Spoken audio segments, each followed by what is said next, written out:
Ready 5 seconds. सभापति महोदय, हमारे देश में गृह मंत्रालय और गृह मंत्री का कितना महत्व है, इसका अनुमान इसी से लगाया जा सकता है कि स्वतंत्र भारत में गृह मंत्रालय का भार सरदार पटेल ने स्वयं अपने कंधों पर लिया।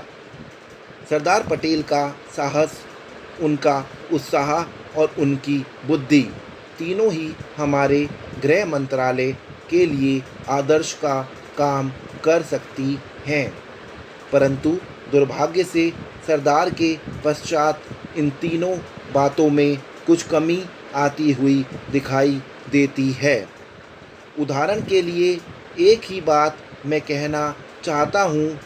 1962 में जब हमारे देश पर चीन का हमला हुआ तो 14 नवंबर 1962 को हम सब ने इसी सदन में खड़े होकर एक प्रस्ताव पास किया था, जिसके शब्द थे, भारत की भूमि जब तक हम शत्रु से स्वतंत्र नहीं करा लेते तब तक हमारा यह संघर्ष बराबर जारी रहेगा, भले ही वह कितना ही लंबा क्यों ना हो। लेकिन कुछ दिन बाद आगे चलकर हमने राष्ट्रीय एकता सप्ताह या दिवस मनाना शुरू किया तो हमने उस प्रतिज्ञा को कुछ दूसरे शब्दों में बदल दिया। उस प्रतिज्ञा के शब्द थे, मैं अपने देशवासियों के संकल्प को दोहराता हूँ कि मैं अपने देश की स्वतंत्रता तथा एकता की रक्षा करूँगा, चाहे इसके लिए कितना ही कड़ा और लंबा संघर्ष क्यों ना करना पड़े। मैं राष्ट्रीय एकता तथा बल के लिए तन मन से काम करने की शपथ लेता हूँ। लेकिन इस बार राष्ट्रीय एकता सप्ताह के सिलसिले में एक छोटा सा प्रकाशन भारत सरकार की ओर से प्रकाशित हुआ है। इस प्रकाशन में स्वयं इन्होंने लिखा है कि 1962 में चीन द्वारा आक्रमण के बाद शपथ की भाषा में थोड़ा परिवर्तन कर दिया गया है और जो शब्द बदल दिए गए हैं उनको भी मैं सदन की जानकारी के लिए सुनाना चाहता हूँ। मैं प्रतिज्ञा करता हूँ कि मैं कभी हिंसा का प्रयोग नहीं करूँगा और मेरा विश्वास है कि धर्म, भाषा, प्रांत संबंधी तथा अन्य एवं राजनीतिक और आर्थिक विवादों का शांतिपूर्वक और संवैधानिक तरीकों द्वारा हल किया जाना चाहिए। अब मैं आपके माध्यम से जानना चाहता हूँ कि 1962 में संसद ने जो निर्णय किया था, क्या आप भारत सरकार अपने उस निर्णय से हट रही हैं? अगर सरकार अपने निर्णय से हट रही है तो यह जो सरकारी प्रकाशन आया है जिसके द्वारा 1962 की शपथ में परिवर्तन किया गया है, इसका आधार क्या है?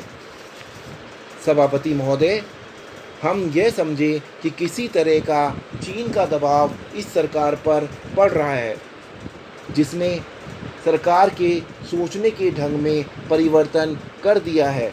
मैं गृह मंत्री से विशेष रूप से ये कहना चाहता हूँ कि सरदार पटेल जिस जगह पर बैठे थे, आज आप उसी जगह पर बैठे हुए हैं और राष्ट्र की आंतरिक सुरक्षा का भार आपके कंधों पर है। इस प्रकार के प्रकाशन सरकार की दुर्बलता के सूचक हैं। दूसरी बात मैं सांप्रदायिक दंगों के संबंध में कहना चाहता हूँ। इन सांप्रदायिक दंगों से निश्चय ही हमारे देश की जो आंतरिक स्थिति है वह बिगड़ती जा रही है। दुनिया के दूसरे देशों में हमारे देश बदनाम हो रहा है। सबसे पहले मैं गृह मंत्री महोदय से कहना चाहता हूं कि अब जितने सांप्रदायिक दंगे हमारे देश में स्वतंत्रता के बाद हुए, गृह मंत्रालय इस बात की जानकारी ले कि इनका प्रारंभ कहां से होता है और कौन उनको प्रारंभ करता है। अगर इस देश का बहुमत उनको प्रारंभ करता है तब तो मेरा कहना यह है कि बड़ी कड़ाई के साथ उन पर काबू किया जाना चाहिए। लेकिन अगर दूसरे लोगों की तरफ से प्रारंभ होता है तो मैं समझता हूँ कि उनके अंदर इतनी हिम्मत नहीं है। जब वे जानते हैं कि इसका परिणाम यह होगा कि हमको और हमारे दूसरे सहयोगियों को चोट लग सकती है, फिर भी वे इसका प्रारंभ करें, तो मुझे ऐसा लगता है कि कोई तीसरी शक्ति अवश्य है जो आज भी 5 दशकों के पश्चात हमारे सामाजिक जीवन को दुखी बनाना चाहती है। उदाहरण के लिए मैं एक ही बात कहना चाहता हूँ। पहले गृह मंत्रालय जब अपनी वार्षिक रिपोर्ट प्रकाशित करता था तब उसमें बतलाया जाता था कि हमारे देश में दुनिया के किस किस देश के कितने कितने नागरिक रह गए हैं। लेकिन अब शायद जानबूझकर गृह मंत्रालय ने अपनी कमी को छिपाने के लिए इन आंकड़ों को देना बंद कर दिया है। लेकिन फिर भी प्रश्नों के उत्तर में कभी कभी कुछ इस प्रकार के आंकड़े सामने आ जाते हैं। अभी हाल में जब यहाँ पूछा गया कि हमारे देश में पाकिस्तान के कितने नागरिक ऐसे हैं जो पासपोर्ट लेकर रह रहे हैं, तब उत्तर में सरकार ने बतलाया कि इस समय पासपोर्ट के आधार पर भारत में रह रहे पाकिस्तानी नागरिकों की संख्या लगभग 217,000 है। सभापति महोदय, हमारे देश में गृह मंत्रालय और गृह मंत्री का कितना महत्व है, इसका अनुमान इसी से लगाया जा सकता है कि स्वतंत्र भारत में गृह मंत्रालय का भार सरदार पटेल ने स्वयं अपने कंधों पर लिया। सरदार पटेल का साहस, उनका उत्साह और उनकी बुद्धि तीनों ही हमारे गृह मंत्रालय के लिए आदर्श का काम कर सकती है। परंतु दुर्भाग्य से सरदार के पश्चात इन तीनों बातों में कुछ कमी आती हुई दिखाई देती है।